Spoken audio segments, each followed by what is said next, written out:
decide when I'm done. You are not winning this! I'm coming for you, Storm.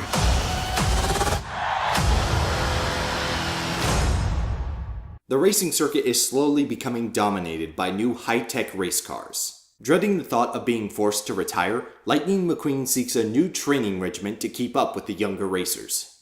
The good. There are a number of good emotional moments throughout the story. Whether they be about struggles, about dreams, about revelations, about facing reality, they're engaging enough to make the journey worthwhile.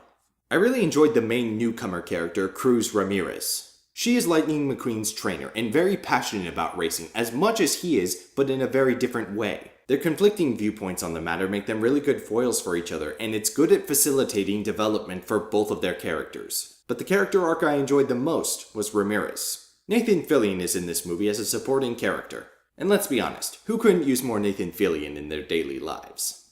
The iffy. One of the themes of this movie is the generational gap.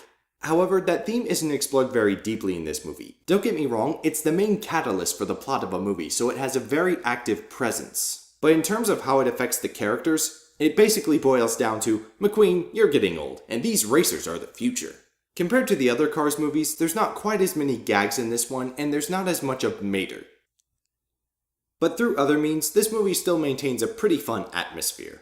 In Cars 3, the character of Doc Hudson from the first movie is referenced quite a bit. When he's mentioned, it is a catalyst for development, usually for Lightning McQueen. Even so, it felt like the movie was leaning a little too heavy on these references. With the exception of McQueen's pit crew, the characters from Radiator Springs really don't do a lot in this movie. I find it strange because in Cars 1 we were supposed to develop an affection for these characters and their small town charm, and now in Cars 3, these characters really don't have that much to add to the story.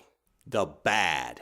The first half of this movie is a bit of a slog to get through for two reasons. One, not very many interesting things happen during that time.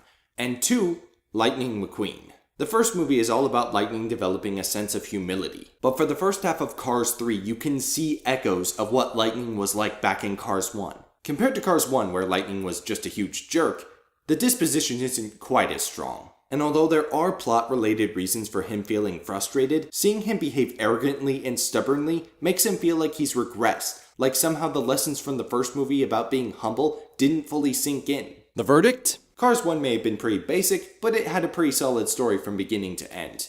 And it gave us Rascal Flatts' version of Life is a Highway, which I like better than the original version of the song. Cars 2 was a weird shot in the dark, and it majorly misfired. I don't even know what they were thinking making that. Cars 3 was also fine. I don't think we really needed it, but I didn't mind watching it either.